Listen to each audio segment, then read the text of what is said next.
हमारे नए वीडियो में आपका स्वागत है।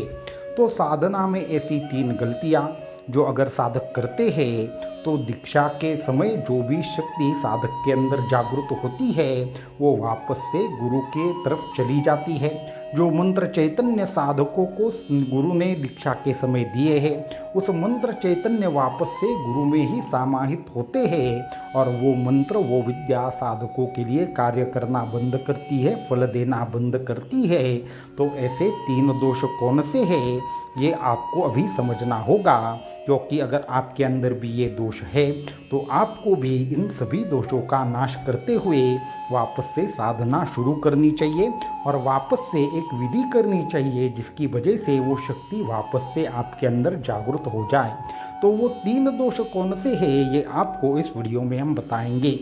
तो सबसे पहले महत्वपूर्ण बात यह है कि हमारे तंत्र शास्त्रों में एक महत्वपूर्ण नियम है, वो है श्रद्धावान लभते ज्ञानम। तो श्रद्धावान मनुष्य के अंदर जिसमें अपने गुरु के प्रति भक्ति है, गुरु के मंत्र के ऊपर विश्वास है, उनको सभी तरीके से जो साधक समर्पित है, उनके हृदय के अंदर ज्ञान का जो निर्माण है वो अपने आप ही गुरु के संकल्प द्वारा होता है। ये सबसे पहला नियम है। लेकिन ऐसी कुछ गलतियां हैं, ऐसे कुछ दोष है जो अगर साधक के अंदर है तो उनकी जो भी जागृत शक्ति है वो वापस से गुरु तत्व की ओर चली जाती है और उनको मंत्र की साधना की कोई भी अनुभूति नहीं आती।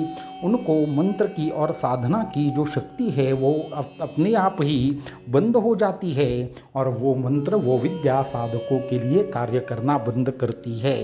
तो इन सभी 3 दोषों को अत्यंत सामान्य तरीके से विस्तार से आज हम इस वीडियो में बताएंगे।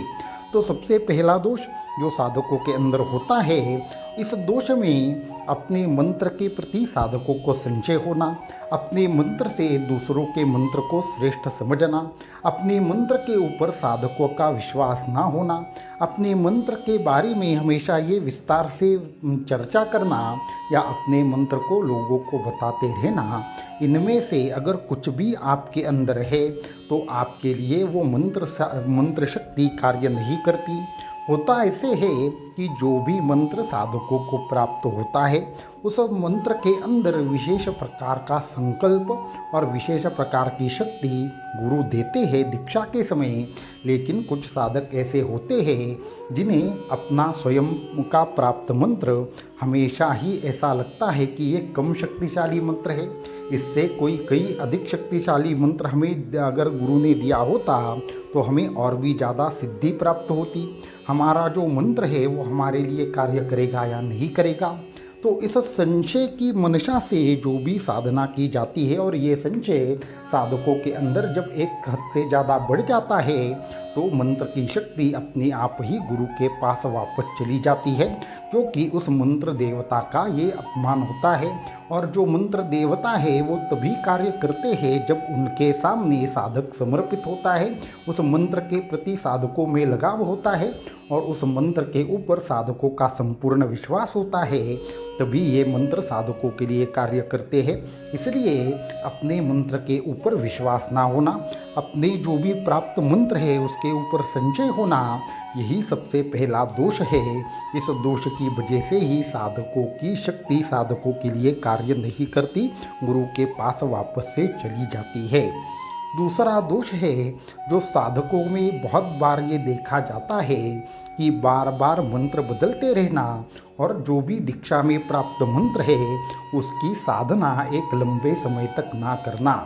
ऐसा बहुत बार होता है कि साधक दीक्षा तो लेते हैं लेकिन दीक्षा लेने के बाद साधक को क्या करते हैं कि उस मंत्र की कुछ हफ्ते कुछ महीने तक साधना करते हैं और अचानक से उसकी साधना करना बंद करते हैं।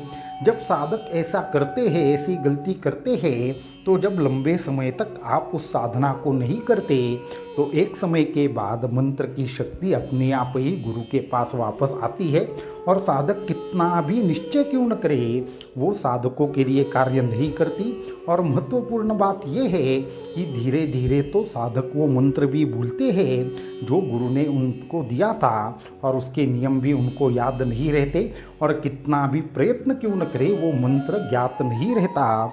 ये साधना का एक तरीके से अगर आप उस साधना की अवहेलना साधना करते हैं, साधना के प्रति आपके मन में संचय होता है या फिर साधना को आप कम आंकते हैं, उस साधना के नियमों का पालन नहीं करते, तो ये दूसरा दोष लगता है जिसकी वजह से आपकी साधना का संपूर्ण प्रभाव नष्ट होता है। तीसरी महत्वपूर्ण गलती, तीसरा महत्वपूर्ण दोष है जो साधकों में होता है और ये साधकों को हमेशा इस दोष से बचना चाहिए, वो है अपने गुरु के प्रति या अपने मंत्र के प्रति। कुछ साधक हमेशा नाराज रहते हैं, ये कैसा मंत्र हमें प्राप्त हुआ, ये कैसी हमें साधना प्राप्त हुई, इस साधना से तो ये साधना बढ़िया है, उस साधना से तो वो साधना बढ़िया है। अगर हमें गुरुदेव ने एकाक्षरी मंत्र करने के लिए कहा है तो हमें 12 अक्षरी मंत्र करना होता है।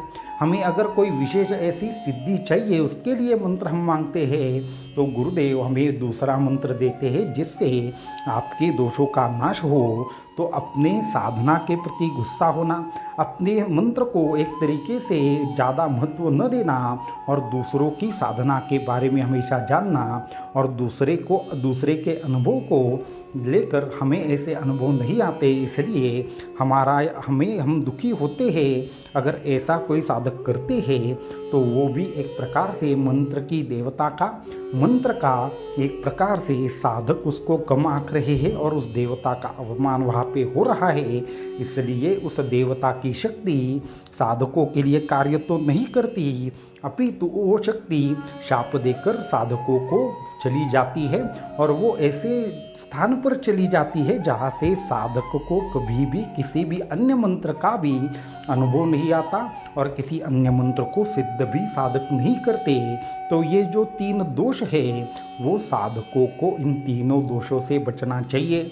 और अगर आपको इन तीनों दोषों से अगर आप ये कर रहे हैं, आपसे ये 3 दोष कहीं न कहीं पे हुए हैं, तो आपको वापस से एक बार मंत्र चैतन्य जागृति साधना करनी चाहिए, जो साधना केवल गुरु के पास होती है। अगर ऐसे दोष आपसे हुए हैं तो आप डिस्क्रिप्शन में दिए हुए व्हाट्सएप नंबर के ऊपर ज़रूर हमें पूछें, हम उसके बारे में आपको विस्तार से बताएंगे।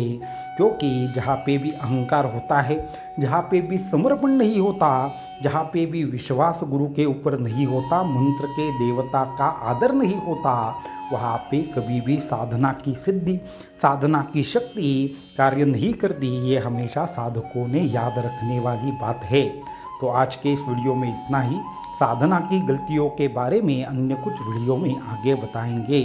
अवधूत चिंतन श्री गुरुदेव दत्त।